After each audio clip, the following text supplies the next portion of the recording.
Imagine living in a quiet little village, where every sound of the wind feels like a whisper from heaven or a warning from hell. The year is 1692, in the sleepy Puritan town of Salem, Massachusetts. It's about to awaken to one of the darkest chapters in American history. It begins not with war or plague, but with whispers, tiny poisonous words passed from mouth to mouth, until they grow into a storm that will consume an entire community. Ordinary people, farmers, wives, children, will look into the eyes of their neighbors and see not friends, but devils. If you think fear can't tear a society apart, this story will make you think again. Stay with me through every eerie twist and chilling truth. Because the Salem Witch Trials weren't just about witches. They were about us, our fears, our faith, and the terrifying power of belief. Before we begin, make sure you subscribe to this channel because what you're about to hear is a journey into one of the most haunting lessons in American history.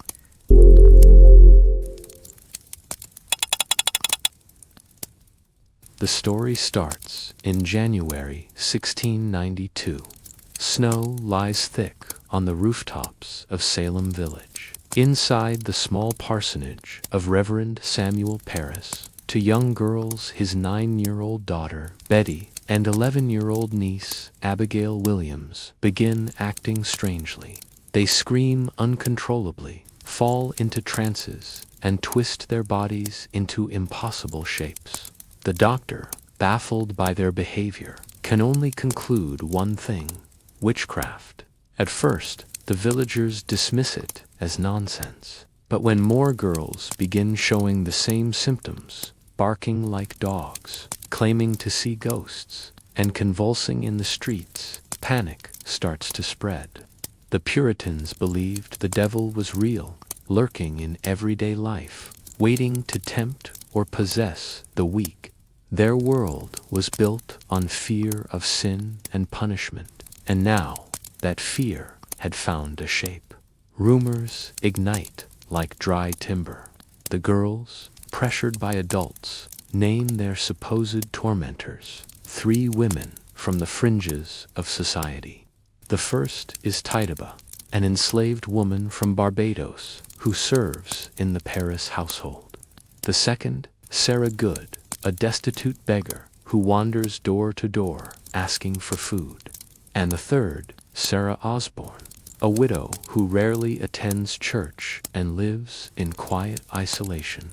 3 women, poor, powerless, and easy to blame.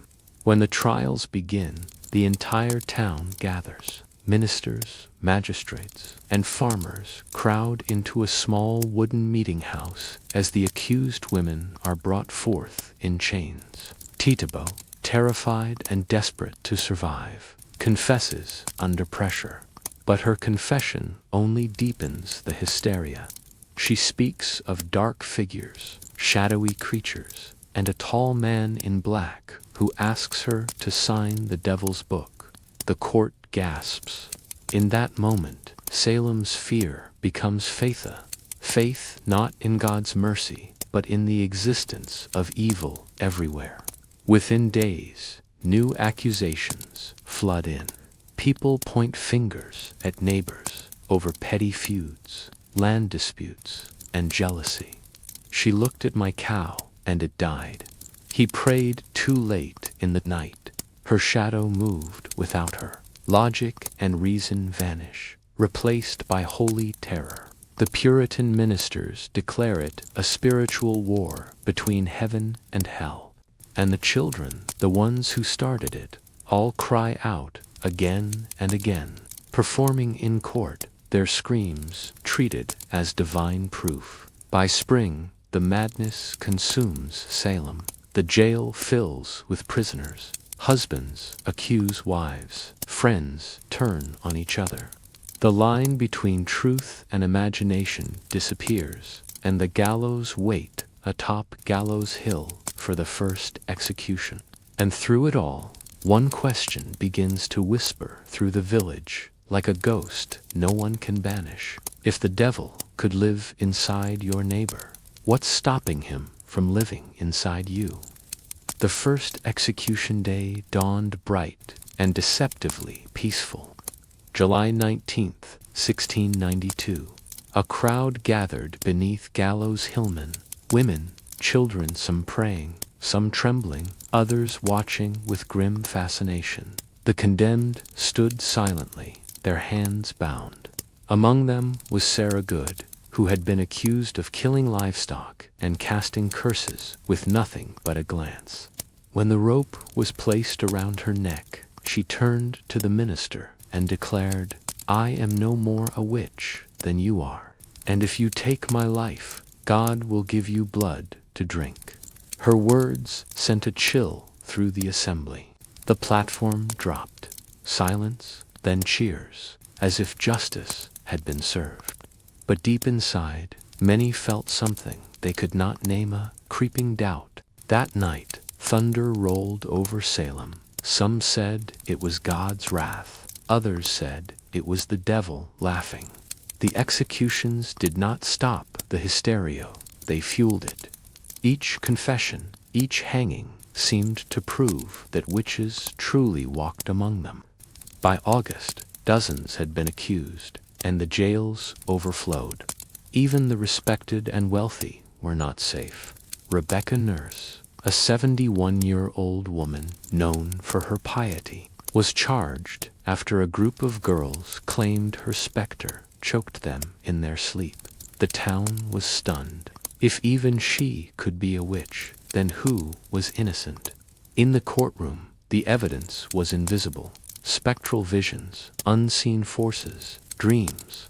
But to the judges' men of stern faith, that was enough. They believed God would not allow the innocent to be accused falsely, so every conviction was seen as divine approval. The trials became theater. Spectators gasped as girls screamed and fainted. Ministers shouted prayers over the chaos, and every cry from the accused only deepened their guilt. Meanwhile, families began to flee Salem, fearing their names might be next on a neighbor's lips. Mothers hid their daughters. Fathers whispered that perhaps the devil had already won. The air thickened with suspicion, so dense it felt impossible to breathe. And yet, a few voices dared to question. A young minister named Cotton Mather, though known for his sermons on witchcraft, warned against blind hysteria. The devil, he said, may seek to destroy by accusing the innocent. But his warning came too late. Fear had already become faith aid. Faith had become a weapon.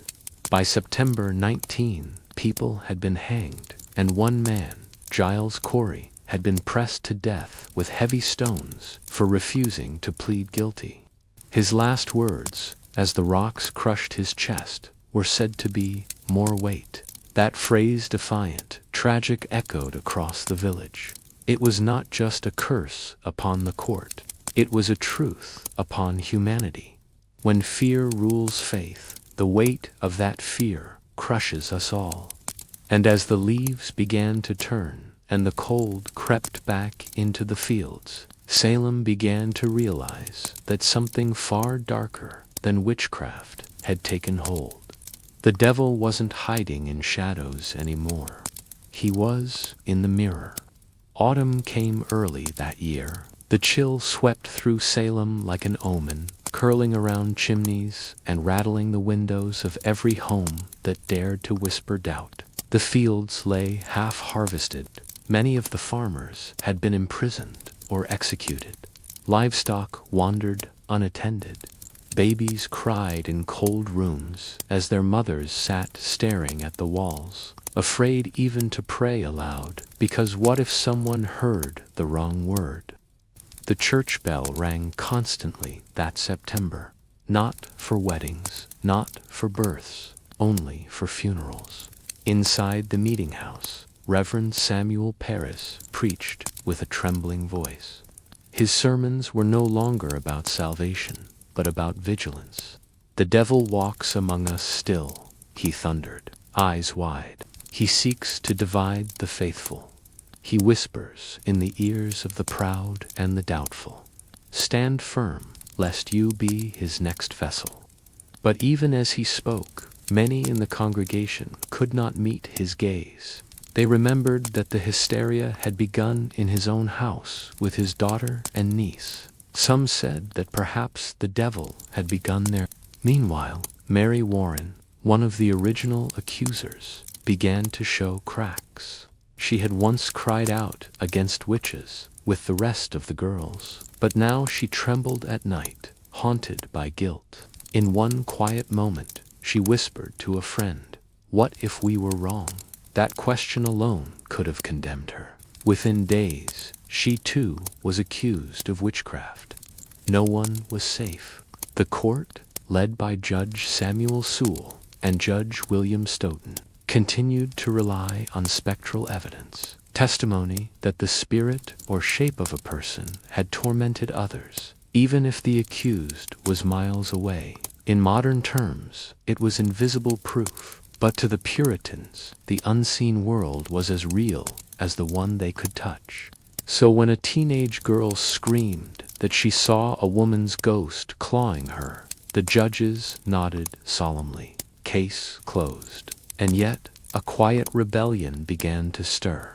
John Proctor, a well-respected farmer, publicly condemned the trials. "If we hang innocent people based on children's stories," he said, "then none of us are free." His words spread like wildfire and made him an enemy of the court. Soon, his own wife, Elizabeth Proctor, was accused. The evidence, a doll found in their house, stuck with a needle. The girls claimed that Elizabeth's spirit had stabbed them with invisible pins. She was arrested, and John followed soon after, charged with witchcraft for defending her.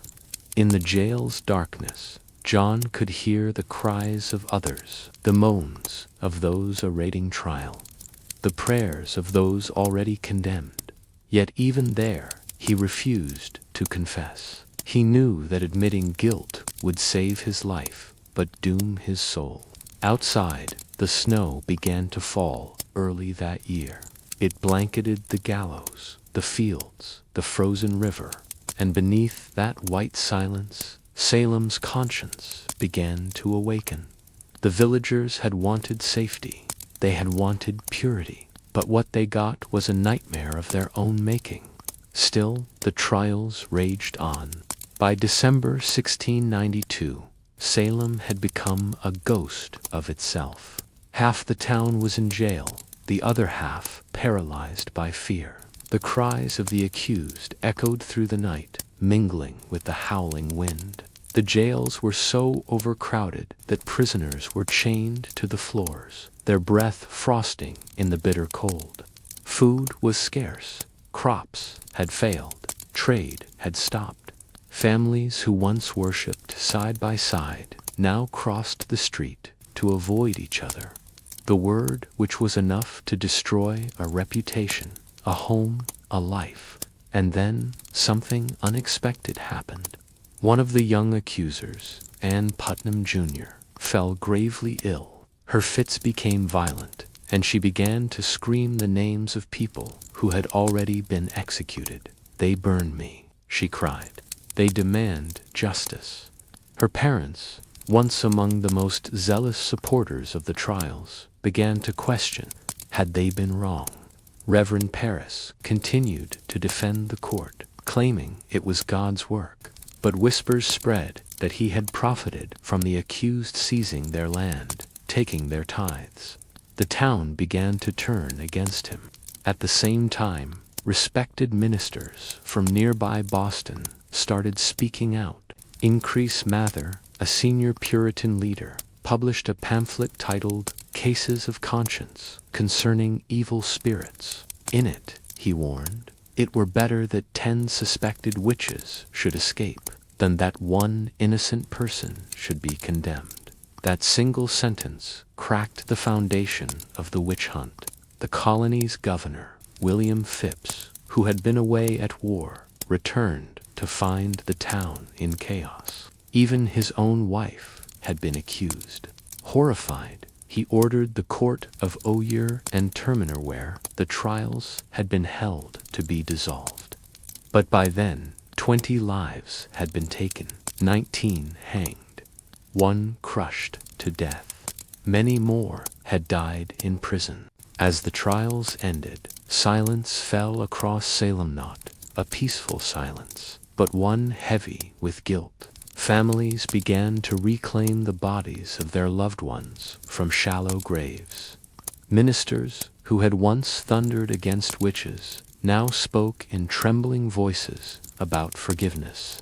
And in the quiet that followed, a strange truth took root. Salem had not been destroyed by witches. It had been destroyed by belief so strong, so unquestioned, that it became indistinguishable from madness.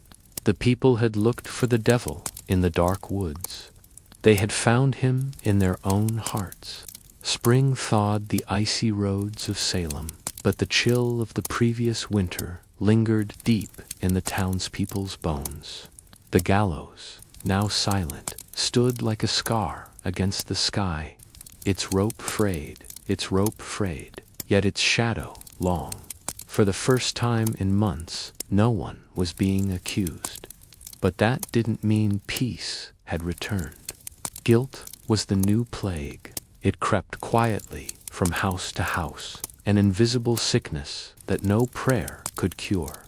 The same mouths that once cried witch now whispered, "Forgive me." Reverend Paris found his church half empty on Sundays. The pews that once overflowed with trembling believers now sat bare. Some of the elders turned their faces away when he passed. He had been their shepherd, but his flock was scattered, lost to madness, grief, or shame. His sermons, once thunderous, now broke apart like dry leaves in the wind. Meanwhile, Mary Warren, who had survived imprisonment, wandered through town like a ghost herself. Her eyes were hollow, her hands constantly trembling. When asked about the trials, she would whisper, "We thought we were doing right." She lived the rest of her life in silence, haunted by names she could never forget. And then there was Ann Putnam Jr., who, at just 12 years old, had accused dozens. She grew into a woman under the shadow of those deaths. Decades later, when her hair had turned gray, she stood in the very church where she had once screamed and confessed publicly, her voice shaking. "It was a great delusion of Satan that deceived me in that sad time." But repentance could not bring back the dead. The families of the executed fought for years to clear their names. The proctors, the nurses, the Coreys, they all petitioned the court to restore their honor. Some succeeded, others died waiting. Giles Corey's property, seized by the crown, was never returned. Yet his final words, "more weight," became a symbol of defiance, whispered by those who still believed truth must outlast fear.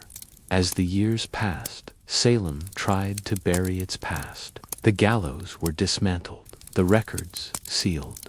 But history has a way of breathing even through stone.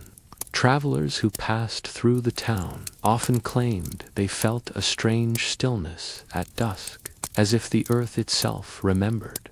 And perhaps it did, for every whisper of wind through the trees, every creak of an old door, seemed to echo the same message: beware the power of fear dressed as faith. Decades rolled by. The children of Salem grew up under the long shadow of the witch trials, their parents' shame carved into their bloodline. Many left the town entirely, seeking fresh starts in Boston or beyond, where their names carried less weight. But for some, the story refused to fade. In 1706, Ann Putnam Jr. returned to Salem to make her public apology. She was 27, frail and ill, but determined. Standing before the congregation, she confessed her guilt with tears streaming down her face. She admitted that her accusations had been lies born of hysteria, manipulation, and the fear of hellfire. The townspeople wept with her, but the forgiveness she sought could not erase what had been done. Others found no peace. Reverend Paris was eventually forced to resign, his home vandalized, his reputation ruined. He fled to another town and died in obscurity. In his final years, he wrote bitterly in his journal, "I was deceived by the great deceiver himself. For the surviving judges, the guilt was heavier still. Samuel Sewall, one of the chief magistrates, became a changed man." In 1697, during a public day of fasting and repentance, he stood before the court and read a written confession, taking full blame for his role in the tragedy. From that day on, he carried a small black ribbon pinned to his coda, symbol of mourning for the souls lost to his judgment. He wore it until the day he died. And then there were the ghosts. Not literal ones, though many swore they saw them, but the ghosts of memory. Fields that once fed families now stood overgrown. The place where the hangings had occurred became known as Gallows Hill, though no marker was ever placed there. People avoided it at night, saying the air there turned colder than the rest of town, and that sometimes, if the wind was just right, you could hear faint sobbing on the breeze. But beneath the superstition, there was truth. Salem had become a warning to all who heard its name. What happens when justice bends to fear, when truth bows to hysteria? Years later, when new waves of paranoia swept through the colonies, the fear of spies, rebels, or heretic scholars invoked Salem as a reminder that once good people had killed their neighbors in the name of God. And in the quiet corners of the world, where the candle burns low and the night wind hums, the story of Salem still stirs a ghostly whisper that says, "Beware what you believe too easily." Winter settled over Salem again, but it was not the same town it once had been. The rhythm of daily life had returned. Yes, the smith's hammer, the market chatter, the church bell at dawn. Yet, underneath, a silence lingered. It was not the peace of healing, but the hush of something broken that could never be mended. People avoided the old topics, the names, the dates. They smiled more politely, spoke more softly, prayed a little harder. But everyone knew that beneath the frozen surface of the town's civility lay a wound that had never healed. In those cold nights, when snow blanketed the roofs and the wind rattled the shutters, some claimed they could hear voices. The cries of the condemned, muffled by time, yet carried on the wind like secrets too heavy to die. Perhaps it was only imagination, or perhaps guilt, collective and unspoken, had given the town its own restless soul. Rebecca Nurse's son, Samuel, became one of the few willing to speak publicly about what had happened. He wrote letters to the Boston clergy, demanding that the colony admit its error and clear his mother's name. "My mother died for the truth," he wrote, "and we, the living, are haunted because we feared to defend her." His persistence eventually bore fruit decades later. In 1711, the colony officially exonerated many of the victims.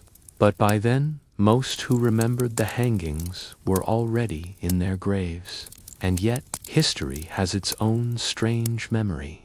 Long after the trials ended, after the judges were buried and the gallows dismantled, travelers came to Salem and felt something in the air. One minister wrote that while praying there, a peculiar heaviness settled upon my chest, as though sorrow itself had taken form. Perhaps it was imagination, or perhaps guilt, once unleashed, does not die so easily. The people of Salem learned to live with their ghosts. They married, had children, tilled the soil. But in every family that had lost someone, In every household where a mother or daughter or husband had been accused, there lingered a silence, the kind of silence that spoke louder than any sermon. By the time the 18th century dawned, the Salem Witch Trials had become less of a current wound and more of a warning, a grim story whispered to children, a cautionary tale told beside the fire. But even as the details faded, the spirit of fear that had once consumed Salem never truly left America's soil. It simply changed its shape. When smallpox swept through Boston in 1721, preachers called it God's punishment. When political unrest began to brew decades later, patriots accused loyalists of devilish conspiracies. It seemed that Salem had taught the world one lasting lesson: how easily suspicion could masquerade as righteousness. But in quiet corners, a different kind of reflection began. Scholars, ministers, and philosophers started asking the harder questions. What drives a community to destroy itself from within? How could faith, meant to be a refuge, become a weapon?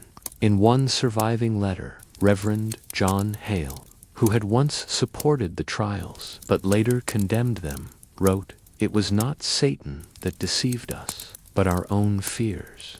That admission, quiet, humble, and honest, marked one of the first attempts to understand mass hysteria as something human, not supernatural. Centuries later, psychologists would call it moral panic, sociologists would study it, and playwrights like Arthur Miller would retell it to new generations. But in the candlelit homes of 1700s Salem, it was still a fresh scar. By then, the children who had pointed trembling fingers in court were adults. Some tried to forget, others could not. There are records of 2 women who fled Salem entirely, changing their names, living their lives as if they had never been there. But one can imagine that every time they saw a stranger's suspicious glance, or heard a preacher's voice rise in anger, their hearts would seize, a memory flickering like an ember that refused to die. The witch trials had ended, but their echo stretched far into the future, warning that the true devil had never been in the woods. It had lived in fear itself. As the years passed, Salem tried to wash its hands of what had happened, but history has a way of clinging to the corners of conscience. Generations turned over like the pages of a long, tattered book, but the stain remained, faint but unerasable. The name Salem became a whisper that made even the pious shiver. The world moved on, but the echoes stayed, woven into sermons and bedtime warnings. Beware false faith. Beware the judgment of the fearful. By the mid-1700s, Massachusetts had become a land of merchants, sailors, and thinkers. The age of Puritan rigidity was fading, replaced by trade, education, and a hunger for liberty. Yet beneath that surface of progress, the old fears slumbered, waiting. When small-town disputes flared into gossip, someone would always mutter, "Don't let it become another Salem." It had become a proverb, a warning carried down like scripture. In one surviving diary from 1749, a woman named Abigail Cobb wrote of visiting Salem on a business trip. "It is a quiet village," she noted, "yet I felt an unease upon the air. The people are courteous but cautious, as if afraid that words themselves might summon ghosts." She described the ruins of old foundations, the remnants of the Gallows Hill, where the grass grew stubbornly taller and darker than in the fields around it. No birds sang there, she wrote, as though even they knew better. By then, the children of the accused had grandchildren of their own. The Nurse family, the Proctors, the Coreys, they rebuilt their lives but never forgot. Many refused to attend church under any minister, connected to the trials. Their family Bibles bore underlined passages about mercy and false testimony. Some historians say it was those families, more than anyone else, who began to soften the edges of Puritanism in New England, shifting it from blind obedience to individual conscience. So perhaps, in some strange way, the dead had the final say, for from their ashes rose a quieter, more thoughtful faith, one that valued compassion over judgment, reason over rumor. But every lesson comes with its price, and in the flickering candlelight of memory, Salem's price was written in fire. Autumn came again to the Massachusetts Bay, and with it, a long silence. Time had dulled the panic, but the questions remained, buried like seeds under snow. How had good people turned on their neighbors? How had piety become poison? The ministers of later generations tried to frame the trials as a moral aberration, a single dark page in an otherwise godly history. But the truth was more complex. It wasn't evil that destroyed Salem. It was fear, dressed in the robes of righteousness. Fear of the unknown. Fear of women who spoke too boldly. Fear of the invisible forces that haunted their theology. The Puritans had sought purity so fiercely that they burned away their own humanity. 100 years later, the revolutionaries of 1776 would use Salem as a warning against tyranny, proof that blind authority could destroy a people from within. One pamphlet circulating in Boston in 1773, written under the pseudonym A Watcher of the Past, declared, "When truth is silenced by trembling hearts, gallows will rise in every age." The writer never named Salem directly, but everyone knew the reference. By then, Gallows Hill had been nearly forgotten, overgrown, unmarked, the site of an orchard. But the locals said the trees there bore fruit too bitter to eat. Children dared each other to pluck apples from the cursed soil, though most ran before reaching the branches. It became folklore, a story whispered by firesides. The land remembers. Yet, in truth, Salem's soil had given something else to the world, a mirror. In every century since, whenever fear has turned neighbor against neighbor, whether in politics, religion, or ideology, Salem rises again, not as a ghost, but as a reflection. Modern historians call the witch trials America's first moral panic. Psychologists study it as an early case of mass delusion. But beyond the books and lectures, Salem endures because it feels timeless. It's the moment humanity faces its own shadow and realizes that the real witch was never in the woods. It was in the heart that stopped asking questions. And so the lesson endures, as stark as the winter wind that once cut through Puritan coats, that a mind unguarded by empathy becomes its own gallows. The town of Salem had changed on the surface, but deep down it still carried the scars of its own creation myth. By the early 1800s, America had grown bold and restless a nation looking westward, building railroads, fighting wars, and carving its name into the land. Yet Salem, with its quiet streets and weathered docks, seemed to exist slightly out of time, like a chapter the world refused to turn. Its seafaring industry had brought prosperity. Tall ships laden with spices and silks now filled the harbor, where once only whispers of witchcraft had drifted. But among the sailors and merchants, a different kind of ghost haunted the nights, the ghost of conscience. Salem was famous again, though for different reasons. Its maritime wealth rivaled Boston's. Its ships sailed as far as India and China. But when the sailors returned, boasting of strange lands and darker waters, they brought with them tales of superstition, omens, and curses that reminded the townsfolk too much of their past. One sailor, drunk at a tavern, claimed to have seen a woman standing on the harbor's edge during a storm, her dress white, her hair tangled, calling names into the wind. He swore it was the ghost of Rebecca Nurse, waiting for her sons to come home. Others laughed it off, but no one walked near the docks after midnight.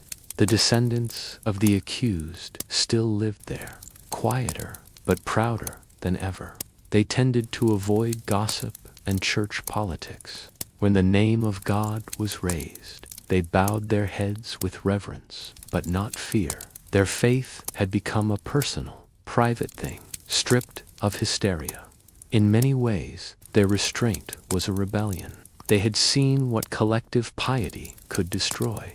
By now, the witch trials were a century and a half behind them, yet the story never truly faded. Writers, ministers, and travelers continued to visit, curious to see where the madness had taken root. Some said the air itself carried a faint charge, something uneasy, like the silence before a storm. Salem, wrote one poet in 1823, is a town that listens to itself breathe. In those years, a schoolteacher named Eliza Porter began to collect the old court records, determined to write a history that would tell the truth. She spent long evenings by candlelight, copying testimony and letters, her quill scratching against parchment like a ghost writing through her hand. The deeper she dug, the more horrified she became. The confessions were contradictory, the evidence absurd, the panic contagious. One witness claimed to have seen a yellow bird perched on a woman's shoulder, whispering evil into her ear. Another swore a neighbor's cow gave sour milk because she had passed too close to a witch's door. Eliza realized the real tragedy wasn't just the death sit, was how ordinary minds had surrendered to madness, convinced themselves of virtue while drowning in fear. Her book, published quietly in Boston in 1832 under the title Spectres of Our Faith, was met with mixed reactions. Some praised it for its honesty. Others condemned it as blasphemy. "You must let the past rest," one clergyman warned her. But she refused. "We have let it rest too long," she replied. And in silence, sin festers. Eliza's work reignited national interest in the Salem story. For the first time, Americans began to see the witch trials not as an anomaly of the past, but as a mirror of the present, warning about what happens when righteousness blinds compassion. Scholars debated it, novelists romanticized it, and preachers turned it into parable.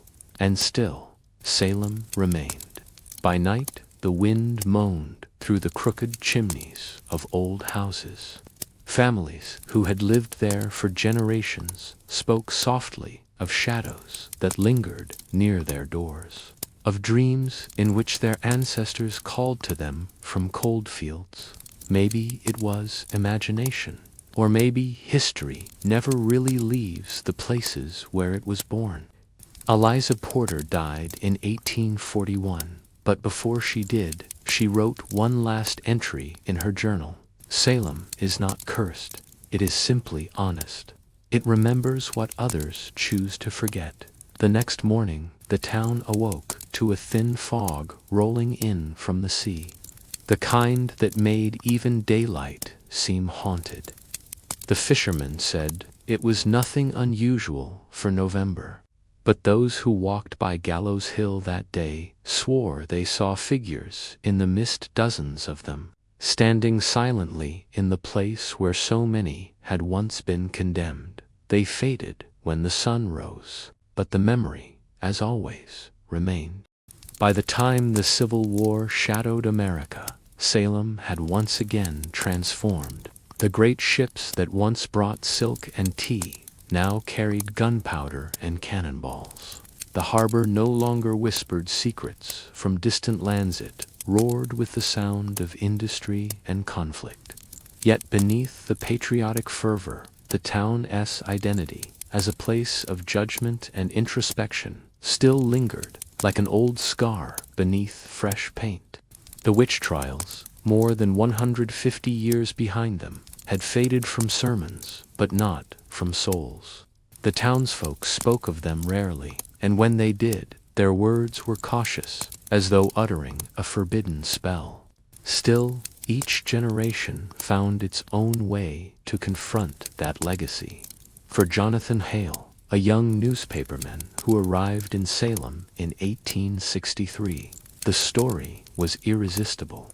He came from Boston, where intellectuals and poets debated freedom, morality, and human nature. To him, Salem was an untapped vein of American truth, a place where faith, fear, and power had collided with devastating results. He believed if he could tell that story properly, it might awaken something vital in a country at war with itself. He rented a room above an old bakery on Derby Street. Every evening, after sending his war dispatches to the Boston paper, he would walk through the narrow streets, past houses that leaned with age, their windows glowing like eyes in the dark. He interviewed anyone who would speak to him, dockworkers, widows, farmers, even a few descendants of the original accusers. Most laughed nervously when he asked about the trials. Others grew quiet, their faces unreadable.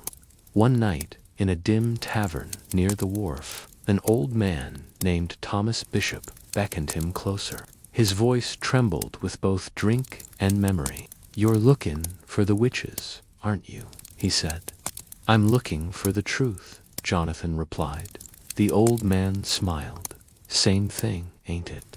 Thomas told him of a boxan old, carved chest kept, hidden in the attic of the meeting house. Inside, he claimed, were letters written by the condemned before they were executed. Some were confessions, others pleas for mercy. None had ever been read aloud. Intrigued, Jonathan sought permission from the local council to view the box. It took weeks of persuasion, but finally, on a rain-soaked morning in October, he found himself standing in the dim attic of the meeting house, lantern in hand, staring at the chest. The air smelled of dust and old cedar. When he pried it open, a cloud of time itself seemed to rise. Inside were bundles of letters tied with faded twine, each marked with a name: Rebecca Nurse, Martha Corey, John Proctor. He unfolded one at random. The ink had bled into the paper, but the words were still legible. "I go not as a witch, but as a woman who loved too fiercely, prayed too earnestly, and trusted too long that reason might prevail. Tell them, tell those who live after that belief, without kindness is the true devil, Jonathan." Read until his eyes blurred. Every letter pulsed with anguish, defiance, or weary faith. One, written by a teenage girl named Dorcas Good, shook him most. She had been only 4 years old when accused, her mother hanged before her eyes. Dorcas's letter, written years later in a shaky hand, ended simply, "They told me to say I saw the devil. I said it because I wanted to go home." Jonathan wept, not for the witches, not for Salem, but for all the times men had built gallows instead of bridges. He decided to publish the letters in a serialized column titled Echoes of Salem. The first issue caused an uproar. Churches condemned him for dredging up shame. Families protested his sacrilege. But other scholars, ministers, even veterans wrote to thank him. They saw in Salem's tragedy the same sickness that still plagued their nation, the ease with which righteousness became cruelty. One night, after weeks of public controversy, Jonathan stood on Gallows Hill, alone. The moon hung low, and the sea wind carried the scent of rain. He felt a chill that had nothing to do with the weather. In the quiet, he heard something, or thought he did, a faint murmur, like a crowd praying in unison. He turned, heart pounding, but saw only the dark outline of trees. Still, he felt compelled to speak aloud. "I have told your story," he whispered, "not as one of horror, but of warning. You are not forgotten." And then the wind changed direction, a sudden, warm gust that brushed his cheek like a sigh. The lantern flame flickered, steadied, then went out. When Jonathan returned to his lodging that night, he wrote his final installment. "The ghosts of Salem do not seek vengeance. They ask only that we remember, for memory is the truest form of justice." His series was later collected into a book. The burning faith of Salem Witch became both praised and feared. Some said it gave America its first real mirror. Others called it an exorcism. But what mattered most was that the story refused to die again. Decades passed. Salem grew quieter, more modern. Street lamps replaced lanterns, and factories replaced shipyards. Yet no one ever built upon Gallows Hill, not out of reverence, perhaps, but out of instinct. Even the most practical citizens couldn't quite bring themselves to disturb that soil. By 1900, tourists began arriving. They came with curiosity rather than fear, wanting to stand where history had burned so brightly and cruelly. Some expected a haunted spectacle, but what they found was something gentler, a town that had learned, however painfully, to live with its own memory.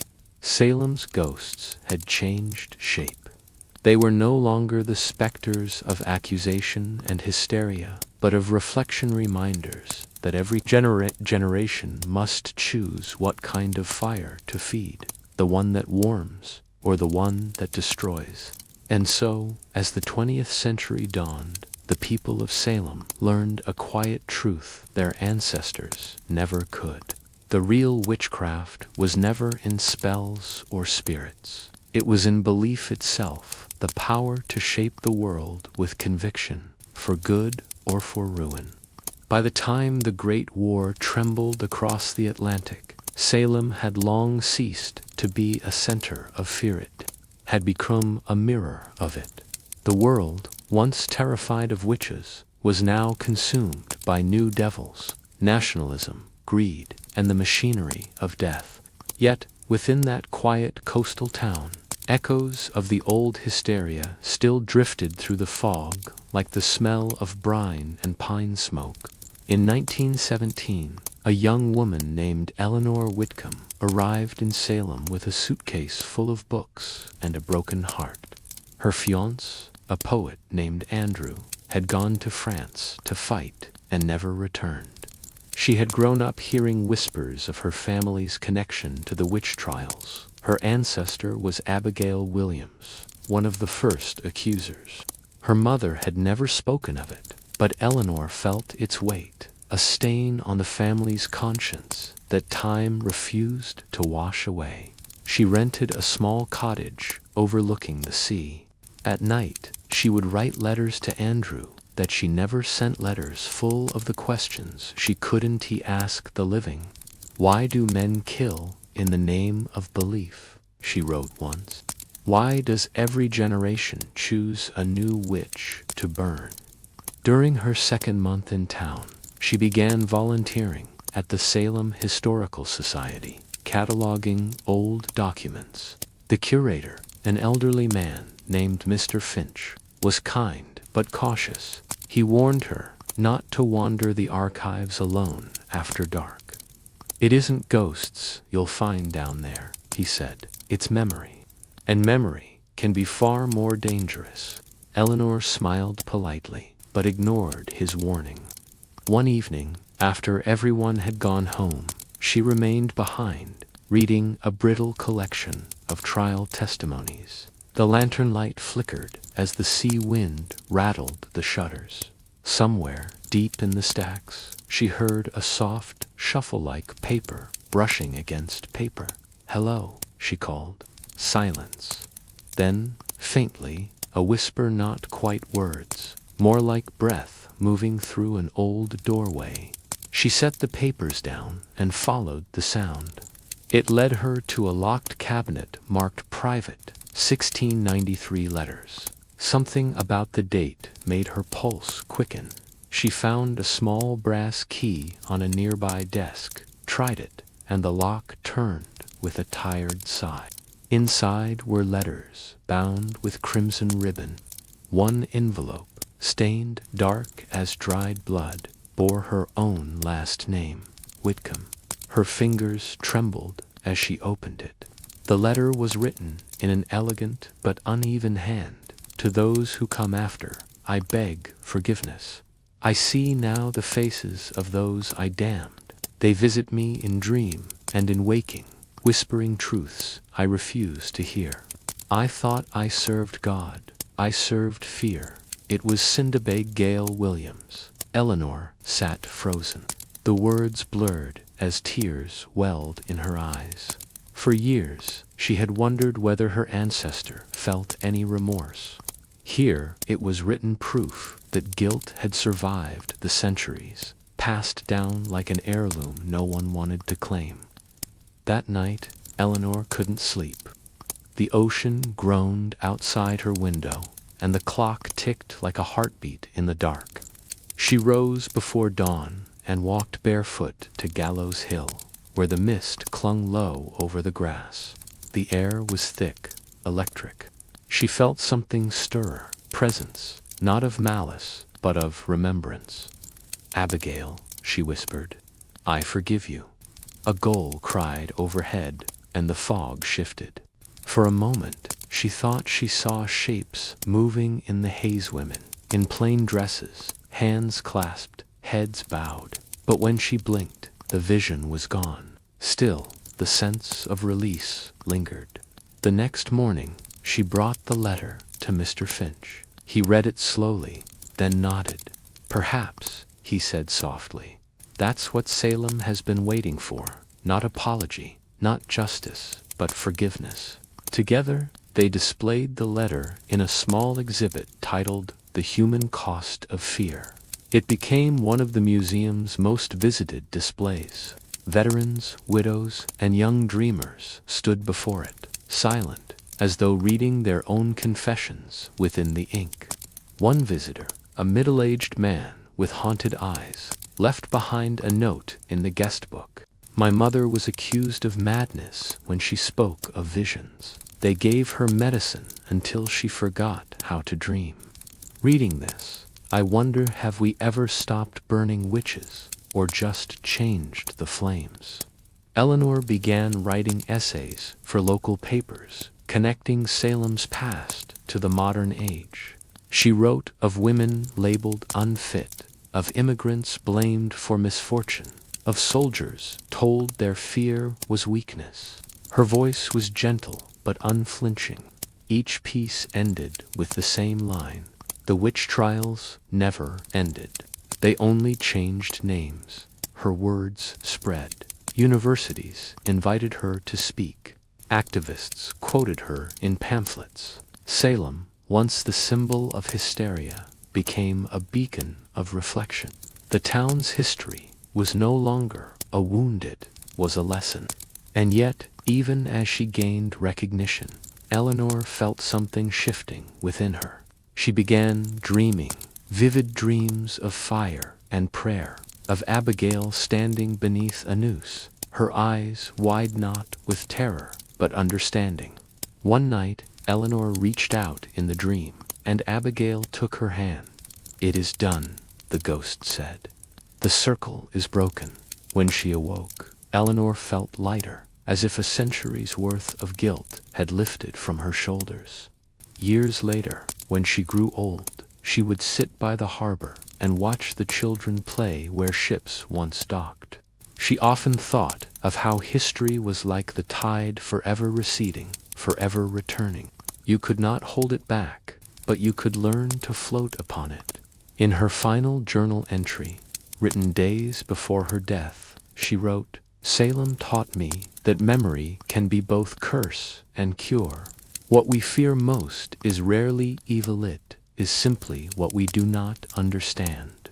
The world needs fewer exorcists and more listeners."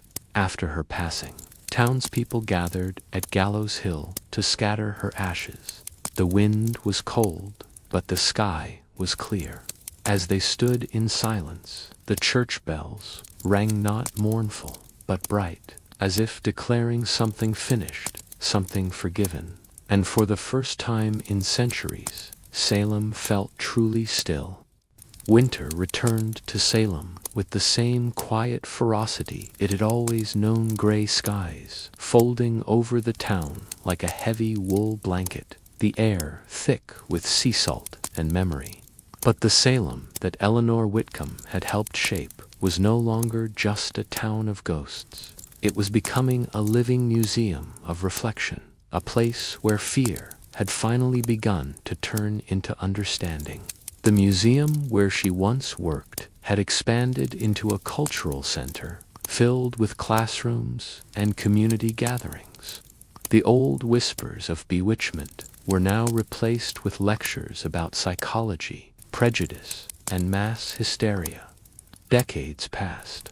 By the 1960s, a new kind of witch had arrived in America, young women with wild hair and louder voices, marching for rights, peace, and change. They read Eleanor's writings and saw in her the spirit of rebellion she never claimed to have. Salem, by then, had become a symbol for their cause. How easily society punishes those who refuse to conform. Among those women was Margaret Crane, a 27-year-old artist from Boston, who arrived in Salem in the summer of 1967, the same year the summer of love bloomed on the West Coast. She had come searching not for romance, but for roots. Her grandmother had always whispered that their family was of the old blood, meaning they were descended from one of the accused witches. When Margaret discovered that the name on the family Bible matched that of Rebecca Nurse, she felt something stir deep in her chest. She came to Salem to paint, to understand, and perhaps to heal something ancient. Margaret rented a small attic apartment in an old house overlooking Derby Wharf. From her window, she could see the Atlantic stretch endlessly into gray distance. During the day, she painted scenes of the trials women bound, judges with cold eyes, townspeople whispering behind their hands. But her brush never painted victims or villains.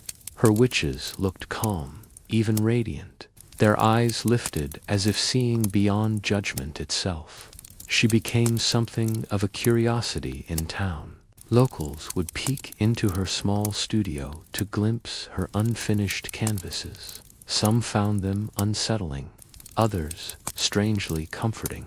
The Salem Gazette even published an article about her titled "Modern, which paints the past anew." Margaret didn't mind the label. In truth, she had begun to feel a strange energy while painting, a sense that the women she depicted were not only her subjects, they were her company. One evening, she attended a local lecture at the Salem Cultural Center titled "The Psychology of Fear, from 1692 to the Cold War." The speaker, an elderly professor named Dr. Harold Mayfield, spoke passionately about how societies use fear to control behavior. He drew parallels between the witch trials and the growing paranoia of the nuclear age. In every generation, he said, there is a Salem. The tools change: religion, politics, technology, but the mechanism remains. Fear binds communities faster than love. Those words stayed with Margaret.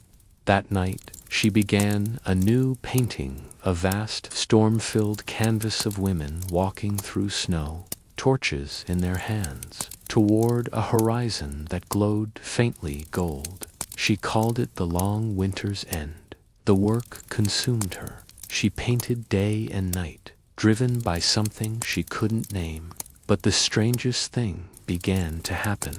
Each night, as she washed her brushes and turned off the lights, she would hear faint murmurs, soft, melodic, like prayers carried on the wind. At first, she thought it was her imagination, or perhaps the creaking of the old house. But the whispers persisted. Sometimes they even formed words, archaic English, delicate and sorrowful. One night, unable to resist, she whispered back, "Who are you?" she asked into the dark. The reply was faint, almost lost in the sea wind. "Remember us." Margaret froze. She turned on the lamp, heart racing, but no one was there.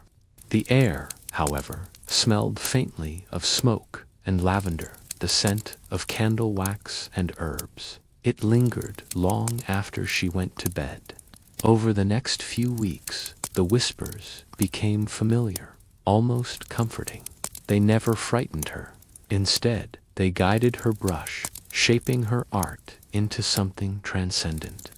Her paintings shifted from sorrow to serenity. The women were no longer bound. They were walking freely through meadows, laughing beneath open skies. Salem's winters had always been long, but in her work, spring had finally arrived. In 1970, the Salem Cultural Center hosted her first solo exhibition. People traveled from Boston, New York, and even London to see it. Critics called her work ethereal, haunting, a dialogue between centuries. But what caught everyone's attention was one particular piece of portrait of a young woman with auburn hair and tearful eyes, dressed in 17th century clothing, her hands clasped in prayer. The title, Abigail's Redemption. During the opening night, an elderly woman approached her. "My dear," the woman said softly, "you've painted her perfectly. I know that face. I've seen it in dreams since I was a girl." Margaret smiled, unsure what to say. But that night, as she stood alone before the painting, she felt an unmistakable warmth around her shoulders, as if unseen hands had rested there in gratitude. The exhibit made her famous. Reporters asked her about the meaning behind her art. "It's not about witches," she said during a televised interview. "It's about every person ever silenced by fear or ignorance." Salem is not just history, it's a mirror. Her words resonated deeply during an era marked by social upheaval and protests.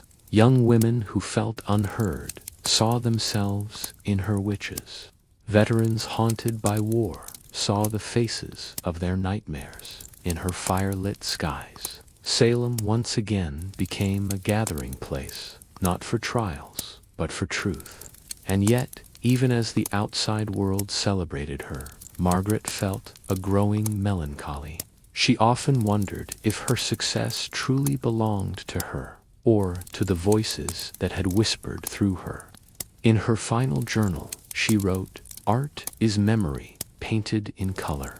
I am not the author of these stories. I am their vessel. They speak through me, as they once did through wind and fire." In the winter of 1975, Margaret fell ill. Pneumonia, the doctors said, worsened by exhaustion. She refused to leave Salem, insisting on staying in her attic home, where her canvases surrounded her like silent companions. On her last night, the caretaker heard her murmuring in her sleep. "Yes," she whispered, "the winter ends, at last." When the caretaker entered the room the next morning, Margaret was gone. But on her easel rested a new, unfinished painting, a sunrise breaking over Salem Harbor, the sea calm and golden. In the center of the painting, a dozen faint figures stood upon the shore, holding hands, facing the light. That canvas would later be known as the Thaw, and it now hangs in Salem's museum beside Eleanor Whitcomb's letter. Tourists stand before it every year, drawn to something they can't quite explain, a feeling of reconciliation, of history breathing in harmony with the present. And somewhere beyond the walls, where the wind sweeps over the water, and through the pines, the faintest whisper can still be heard, carrying the same eternal promise: remember us, but forgive us, too. By the late 1990s, Salem had transformed once again. It was no longer just a town haunted by its past. It had become a thriving symbol of remembrance, culture, and mysticism. Tourists flocked to Essex Street to buy crystals and tarot decks, to walk through reconstructed witch trial exhibits, and to attend the annual Festival of the Dead. Yet, beneath the commercialization, there still pulsed something deeper, older, and eerily human, a heartbeat of memory that refused to fade. In that new era of neon and nostalgia, a man named David Harlow arrived in Salem with a different purpose. He wasn't there for the witchcraft shops or haunted tours. He was a professor of anthropology from Chicago, researching the psychology of mass hysteria for a book titled Echoes of Fire: The Anatomy of Fear. His publisher wanted something fresh, something personal, and so he came to the source. David was 43, analytical by nature, with the kind of skeptical mind that left no room for ghosts. But Salem had a way of softening even the hardest intellect. The moment he stepped onto the cobblestones of Charter Street and saw the old gravestones leaning in crooked rows, something shifted in him, a quiet unease, as though the air itself carried unfinished sentences. He rented a small apartment above an old bookshop run by a woman named Claire Benton, a descendant of one of the accused witches. Claire was in her 60s, silver-haired and sharped, with an uncanny intuition that made most people uneasy. "You're not here to debunk the trials, are you?" she asked him on his first day. "I'm here to understand them," he replied. Claire smiled faintly. "That's better. The truth doesn't need defending. It only needs listening." Over the following weeks, David buried himself in research. He read trial transcripts, letters, and court sermons until his eyes ached. The logic of the hysteria fascinated him, how fear had spread like wildfire through a small, isolated community. It wasn't evil, he realized. It was ignorance wearing the mask of piety. Every society, he wrote in his notes, has its Salem moment, a time when fear outweighs reason and people trade their conscience for belonging. But something strange began to happen the deeper he delved. Each night, as he worked in his candlelit study, he heard faint scratching behind the walls. At first, he blamed the old building, the rats, perhaps. But one night, as he paused mid-sentence, the sound stopped abruptly and a single whisper followed. "David," he froze, his pulse raced. "Who's there?" he called. Silence. Then, faintly, "Remember." The next morning, he went downstairs to ask Claire about the building's history. She poured him coffee and said, "You're not the first scholar who's heard things up there. That room has a memory of its own. Eleanor Whitcomb once lectured in this very space. They say her spirit still visits, making sure people get the story right." David laughed nervously, brushing it off. But that night, the whisper returned, this time accompanied by the faint smell of candle smoke and ink. He tried to ignore it, focusing on his writing, but when he looked at his computer screen, he froze. The words he had just typed were gone. In their place was a single sentence. "We were not what they said we were." He stared, heart pounding. Was it a glitch? A prank? He shut down the laptop, checked the locks, then sat in silence for a long while. Outside, the sea wind moaned against the window panes, like a choir of forgotten voices. Over the next week, David's skepticism began to crumble. He started having vivid visions of torchlight, the crackle of fire, the murmur of prayers turning to screams. In one dream, he saw a young girl kneeling before a tribunal, her voice trembling as she accused her neighbor of witchcraft. Behind her, unseen, another voice whispered, "Say it, or they'll take you next." He woke, drenched in sweat, gasping. The images wouldn't leave him. For the first time, he felt what fear might have been like in 1692, not as an abstract concept, but as a living, breathing contagion. A few days later, while researching at the Salem Public Library, David discovered something peculiar.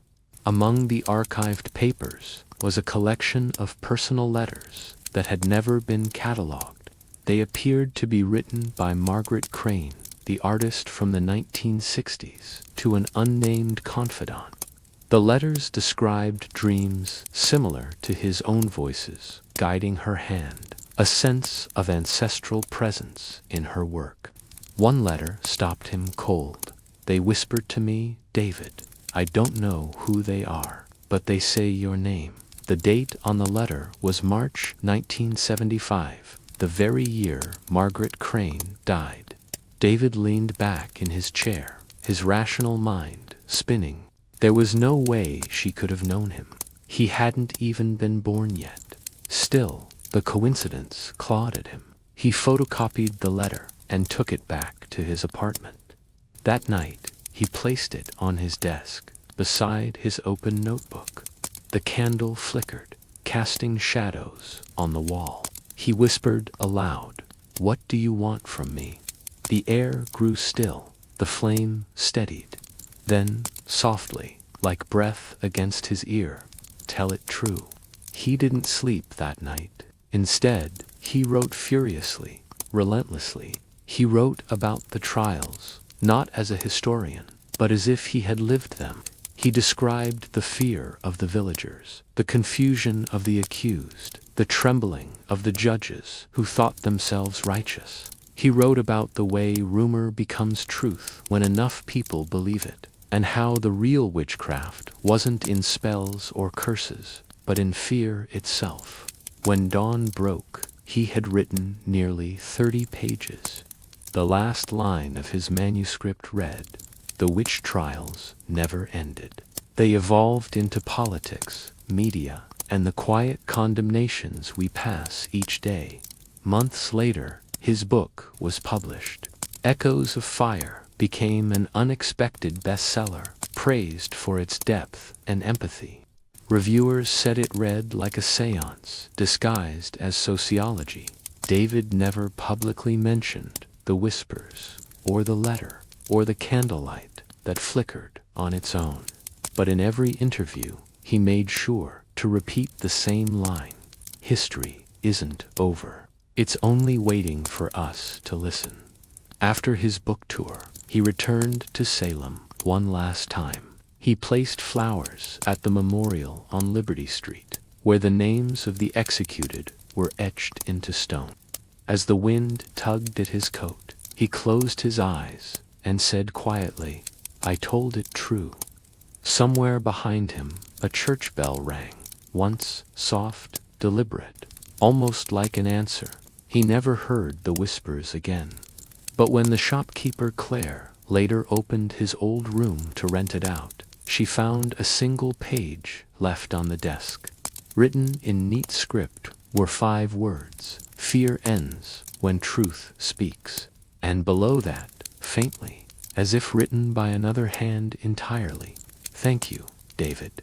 Snow drifted against the doors of Salem homes like a silent army, burying the world under its white hush. In the silence, people prayed. They prayed that their names would not be called next. They prayed that the fever of accusation would pass them by. But inside each candlelit home, eyes flicked toward neighbors with growing suspicion.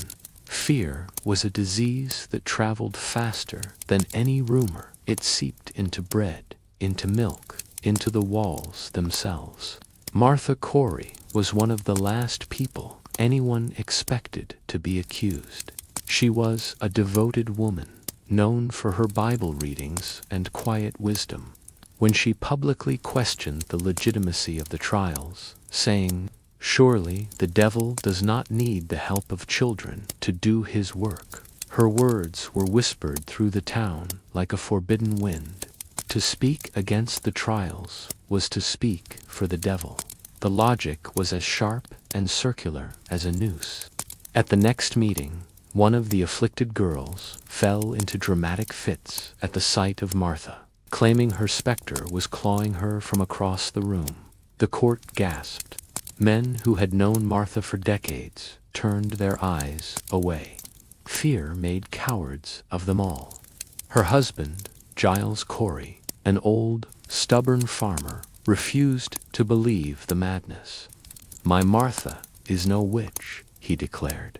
"These children play games with men's souls." But soon, even he found himself trapped. When asked if he believed in the witchcraft that plagued the town, he answered honestly, "I do not know if such things exist." That was enough. Doubt was sin. Silence was guilt. Giles was soon accused himself. In the crowded jailhouse, Martha and Giles could not see each other, but they prayed through the walls' soft whispers that reached like hands through the darkness. They were both condemned, yet their spirits did not break. "God knows our truth," she said to the wind. When the trials reached their fevered peak, the gallows creaked beneath the weight of many. Some confessed to witchcraft to save themselves, though their hearts bled shame. Others held firm, and their final words rose above the crowd like hymns. "God will not desert me," cried Rebecca Nurse, her white hair fluttering like a banner of peace as she was led to her death. But Giles Corey's fate was different. He refused to plead. "I am innocent," he said, "and will not answer to lies." The court, in its cruelty, ordered that he be pressed with heavy stones until he gave a confession. They brought him to the field, laid him down, and placed one rock upon his chest. "More weight," he said, his eyes fixed toward the heavens. Each word was both defiance and prayer. The men hesitated. His strength frightened them.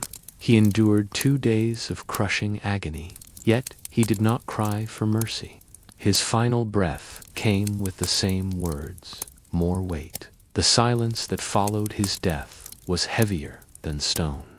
Even the most devout accusers felt something shift. If this man who never raised a hand against any neighbor could die under their command, what had they become? The execution of Giles Corey marked a turning point.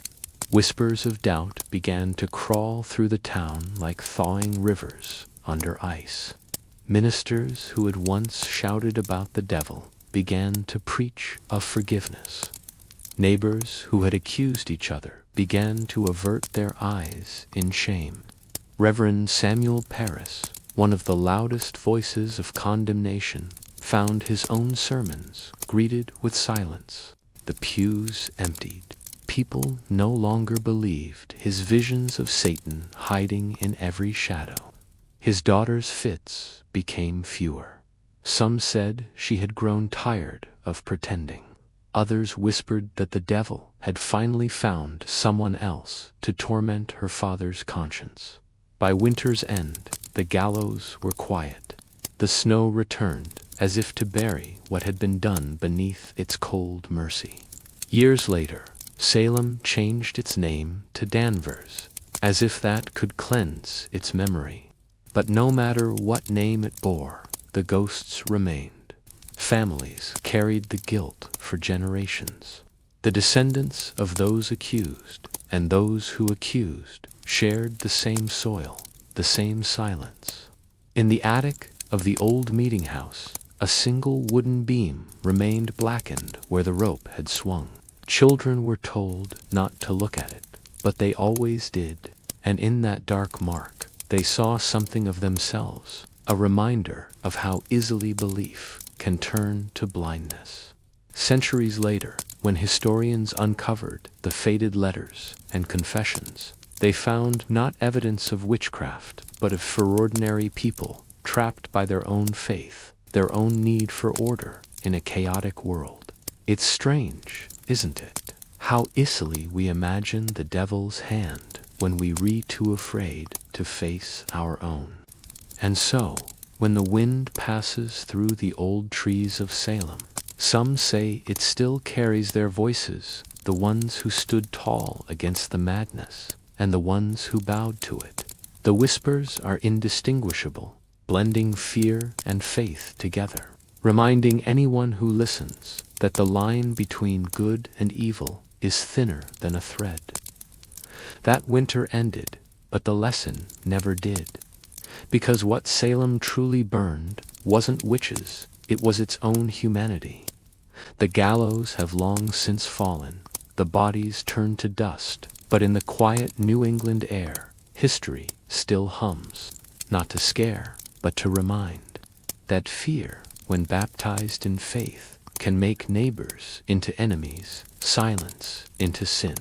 The town of Salem never fully recovered, though life crept back into its streets with the slow patience of spring. The snow melted, revealing muddy roads and brittle fences that had endured the long, haunted winter. Farmers began to till their fields again. Mothers hung linens to dry, and the church bells rang as if to say, "We survived." But beneath that sound, there was a quiet fracture that could not be repaired. For years after the trials, people avoided talking about them aloud. The names of the dead were whispered only in private, as if to speak them too loudly might summon the past again. Children grew up hearing fragments. Your grandmother was one of them, or your uncle named a witch. The stories lingered like smoke, drifting through generations. John Proctor's surviving sons left Salem for Boston, unable to bear the weight of their family's shame. Rebecca Nurse's descendants stayed, tending the same soil where she had once prayed, and planting flowers by the stones where she had been taken. The blooms came up red every spring, and people said they were colored by her blood. Decades later, a minister named Joseph Green arrived in town. He was young, idealistic, and determined to bring peace to the fractured congregation. On his first Sabbath, he stood before the silent faces and said, "We have punished enough ghosts. Let us now forgive the living." It took years, but slowly the people began to listen. The meeting house, where the accusations had once been shouted, became a place of quiet reflection. Families who had accused others began visiting those who had suffered, offering halting words of apology. Some were accepted, others not, but it was a start. One autumn evening, as the sun set over the red leaves, a group of townsfolk gathered at the edge of Gallows Hill. There was no sermon, no trial, only silence. They stood together where the rope had once swung and prayed not for vengeance or justice, but for peace. And for a moment, it felt as though the wind itself paused to listen. Yet not everyone found peace so easily. Abigail Williams, the girl whose cries had set the whole fire burning, vanished from record not long after the trials ended. Some claimed she fled to Boston. Others said she crossed the sea. A few whispered that she had gone mad, haunted by the faces of those she condemned. One story, passed down through generations, told that she returned secretly years later, standing by the river under a pale moon, murmuring names into the water as if seeking forgiveness. But when townsfolk approached, She was gone, leaving only the sound of rushing water and a single footprint in the mud. Whether that tale was true or not, no one could say, but in Salem, every truth had become a ghost story. By the early 1700s, the colony began to officially acknowledge what had happened.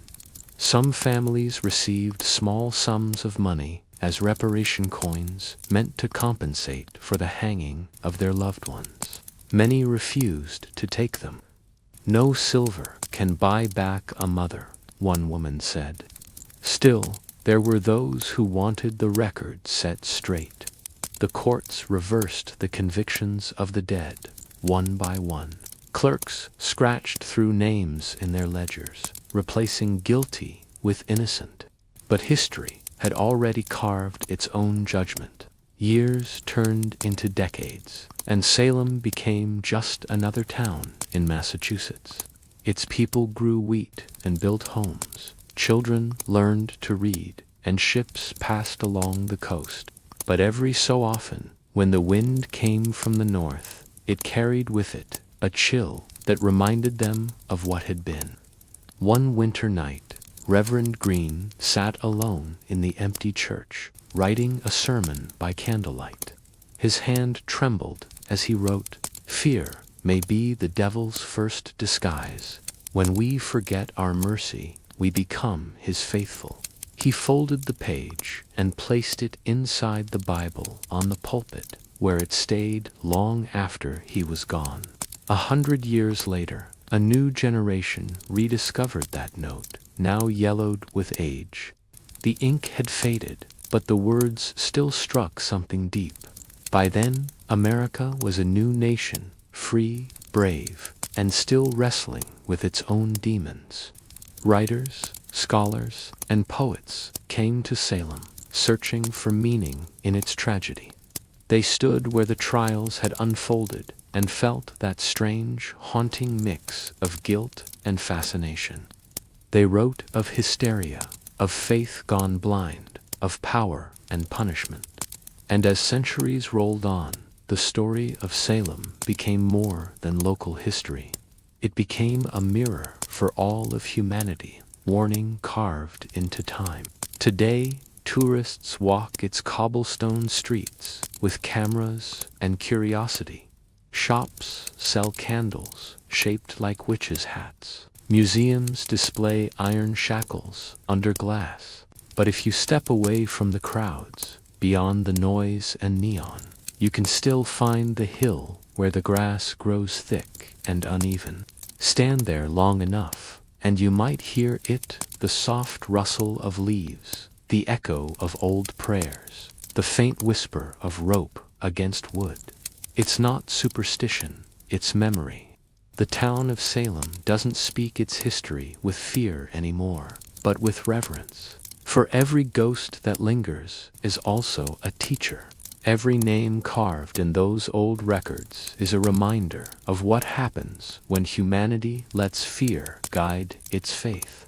And maybe that's why the story endures, not because it's about witches or the devil, but because it's about us.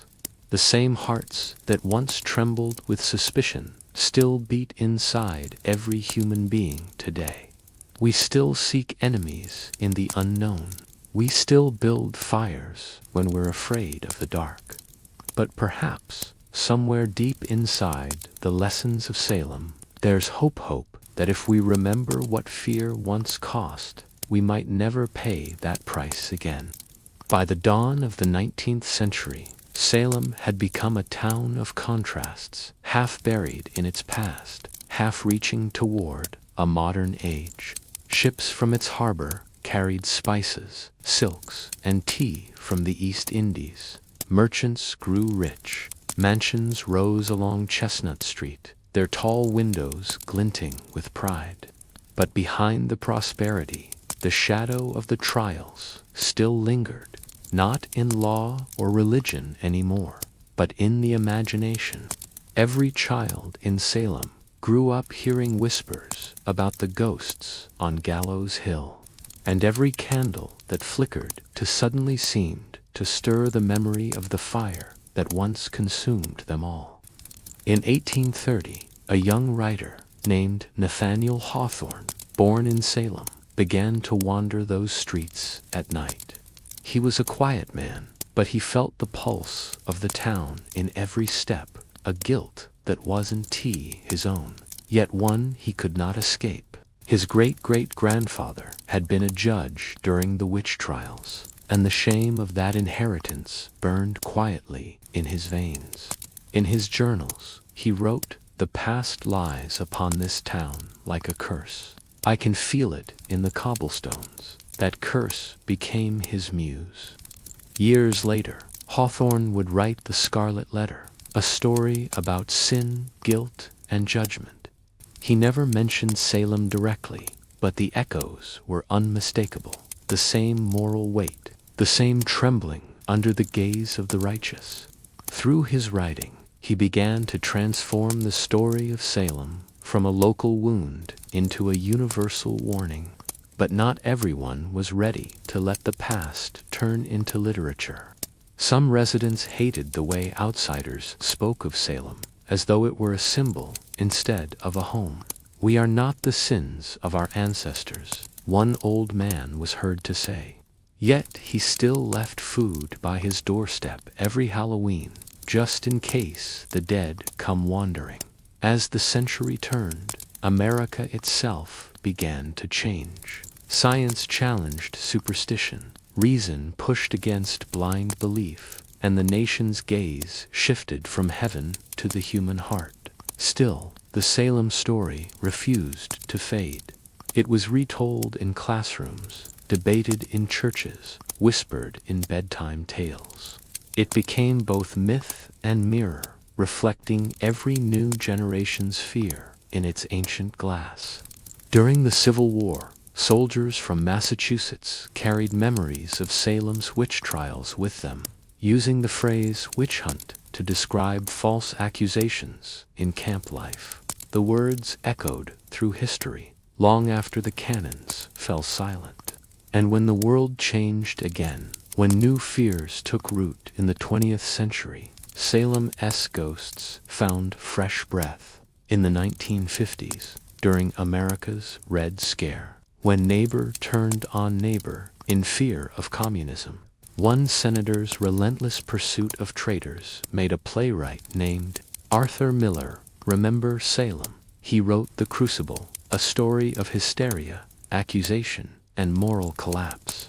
Though it spoke of witches, everyone knew it was really about politics, about paranoia, about how fear still burned just as hot as it did in 1692. Miller once said, "The witch hunt has never really ended. It simply changes its name." Through his play, the ghosts of Salem rose again, not to haunt, but to remind. And as America watched The Crucible on Broadway and in classrooms, a quiet understanding began to grow. That the real story of Salem wasn't about witchcraft or curses, but about human frailty, the way fear can dress itself as virtue, and how righteousness can turn cruel when it's blind. Today, the town embraces both its ghosts and its lessons. October in Salem is no longer a season of dread, but a festival of remembrance. Streets are filled with laughter, costumes, and candlelight tours. Families visit the Witch Trials Memorial, where stone benches bear the names of those executed.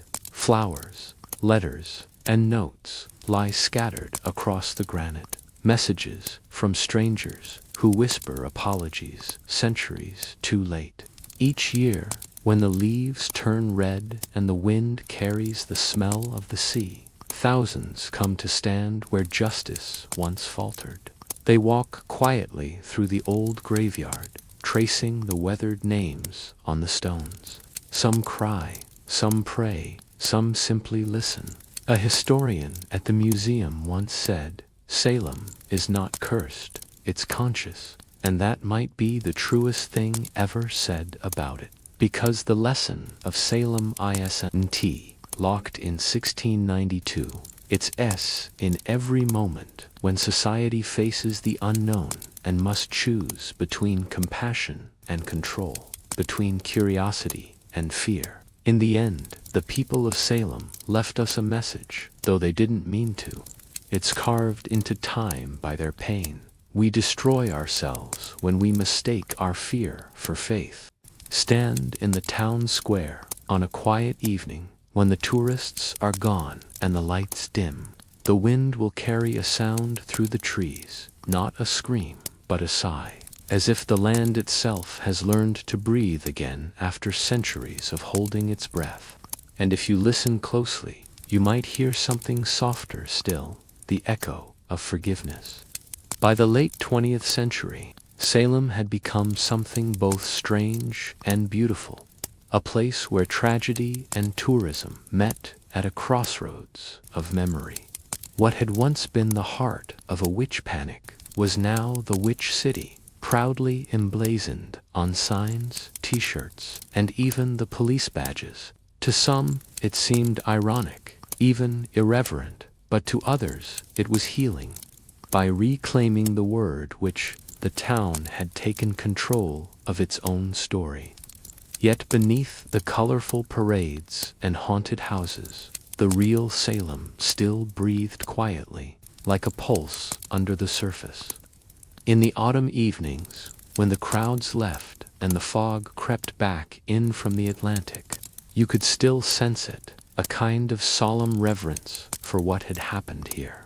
The stones of the memorial at Charter Street Cemetery glowed faintly under the streetlights, each one carved with a name: Bridget Bishop, Rebecca Nurse, Giles Corey, and so many others who had died not for what they were, but for what others believed them to be.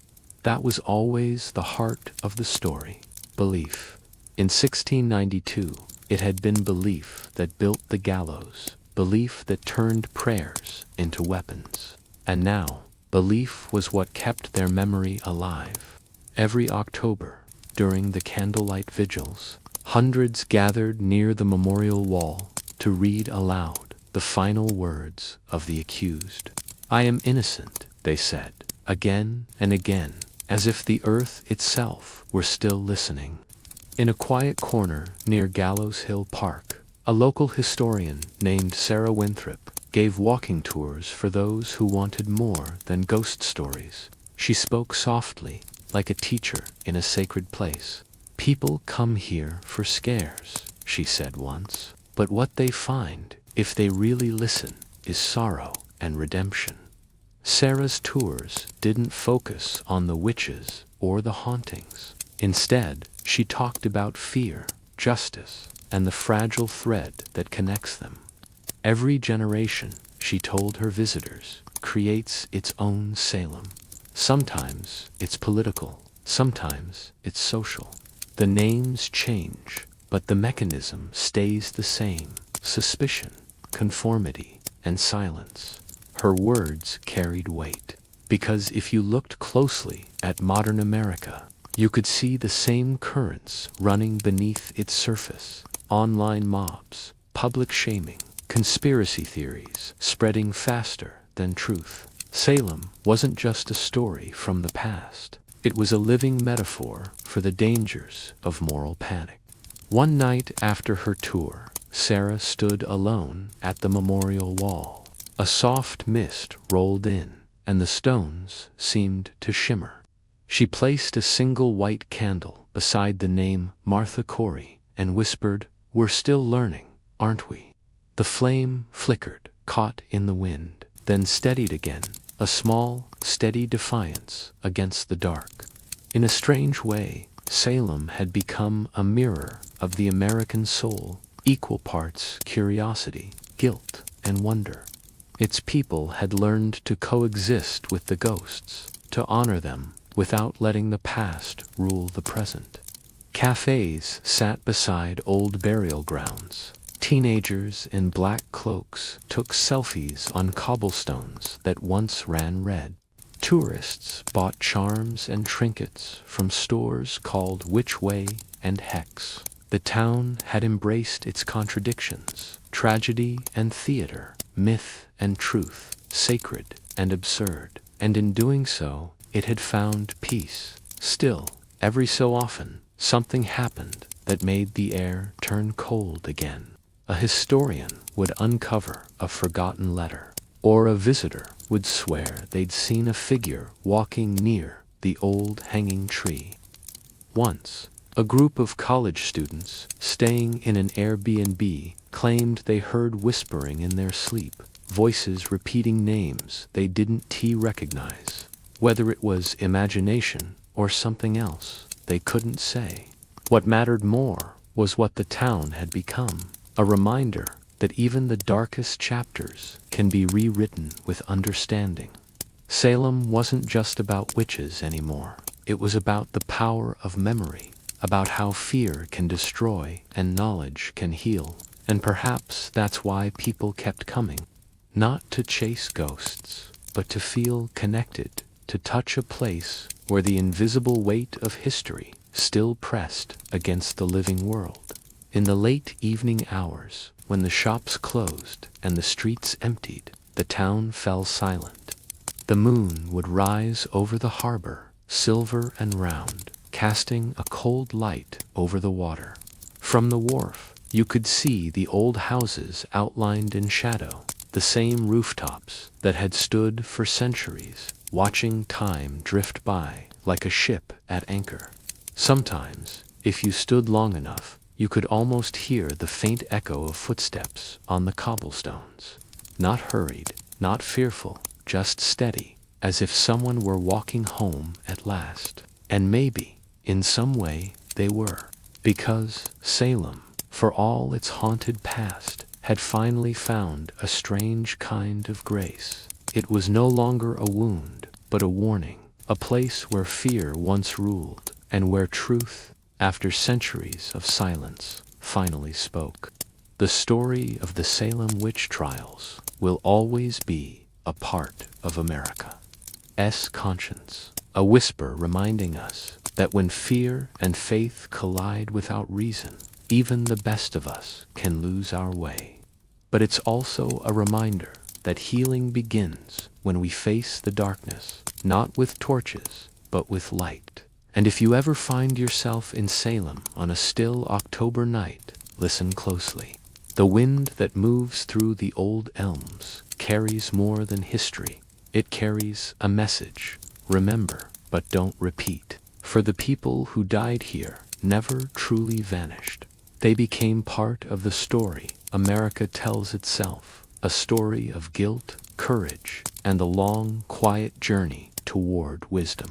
And if you close your eyes, you might just hear them, not crying, not cursing, but whispering softly into the night. Learn from us. By the 21st century, Salem stood transformed, not just a town, but a living monument to memory. Tourists still arrived by the thousands every October, drawn by the spectacle of Halloween and the promise of ghost stories. But behind the costumes and decorations, behind the candlelit tours and reenactments, Salem had become something deeper, a sanctuary for reflection. The locals, many descended from both accusers and accused, had learned to carry history not as a burden, but as a lesson carved into the soul of the place. The Salem Witch Trials were no longer just a story from dusty archives. They had become a parable of human frailty, taught in classrooms, quoted in speeches, and invoked whenever fear took on a righteous face. In every debate about justice, morality, or mob mentality, someone eventually said, "We must not repeat Salem." The town's name had become both a warning and a prayer. Modern Salem was full of contrasts. On one street, you could hear a ghost tour guide telling dramatic tales of spirits that never rested. On another, a scholar lectured at the Peabody Essex Museum about colonial law and collective psychology. Teenagers in witch hats laughed outside a cafe built on the site of an old meeting house. while a gray-haired descendant of a victim laid flowers at the memorial. The town no longer denied its past. It embraced it with humility. The shadows were still there, but they had shape and meaning now. At the center of it all stood the Salem Witch Trials Memorial, quiet even in the busiest hours. 16 granite benches lined the stone walls, each carved with a name and the date of execution. No ornamentation, no sermon, just the names and the silence between them. Visitors often described the place as holy without a church. You could sit there and feel time folding, the hum of modern traffic blending with the distant cries of a century that still refused to disappear completely. On one such autumn afternoon, a young historian named Eli Turner sat there, notebook in hand, watching the sunlight shift across the stone. He had come to Salem not for ghosts, but for understanding. His doctoral thesis explored moral panic in early America, yet, as he sat among those names, the theory dissolved. It wasn't just hysteria he saw, it was loneliness, grief, and the deep hunger for certainty that had driven the townspeople to madness. He realized then that the witch trials weren't born of evil, they were born of fear, and that fear, dressed in faith, can be the most dangerous thing in the world. That night, Eli walked down Essex Street. The town was alive with music, laughter, and flickering lights. But when he turned toward Gallows Hill Park, the noise faded. The air grew colder. The hill itself, now a grassy rise surrounded by trees, looked peaceful for what it had once witnessed. He stood there for a long time, listening, and though he heard nothing but wind and crickets, he felt something stir in the stillness. Not a ghost, not a curse, but a kind of presence, the weight of history pressing softly against the present. He took out his notebook and wrote, "Every generation creates its own witch trials, different names, same fear." It was true. Salem's tragedy was never really about witches. It was about humanity's constant struggle with uncertainty, about how quickly compassion can turn into cruelty when we're afraid, and about how faith, when stripped of humility, can burn even the innocent. As the night deepened, the moon climbed high over the harbor. Its reflection shimmered on the black water like a coin tossed to the past. The town slept quietly, but somewhere, perhaps in the restless breeze, the voices of those lost still lingered, not in torment, but in warning. "Remember us," they seemed to say. "Remember what fear can do when you let it rule." Years later, Eli's book, The Last Lesson of Salem, became required reading in American universities. His final chapter ended not with condemnation, but with hope. Salem teaches us that even in the aftermath of madness, truth can rise again. That humanity, though flawed, carries within it the power to forgive, to learn, and to change. The ghosts of Salem are not here to haunt us, they are here to guide us. And that, perhaps, was the town's final redemption. Because Salem's story, the story of accusation, belief, hysteria, and sorrow, no longer belonged to the past. It had become a living truth for all ages. Whenever society trembled under the weight of suspicion or hate, the lesson of Salem whispered softly through the noise, "Be careful whom you condemn." Fear can wear the mask of righteousness, and faith, when blinded by pride, can destroy the very souls it seeks to save. Now, when the autumn wind rolls through the narrow streets, the leaves scatter across the memorial stones like pages from an unfinished book. Tourists pass by, cameras clicking, unaware that they're walking through the quietest sermon America ever preached. A sermon without a pulpit, without a preacher, only the echo of names and the heavy silence of understanding.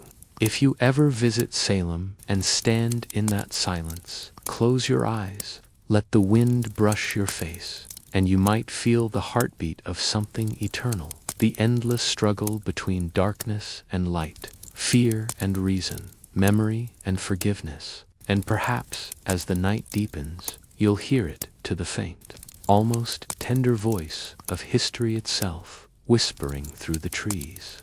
We are what we remember,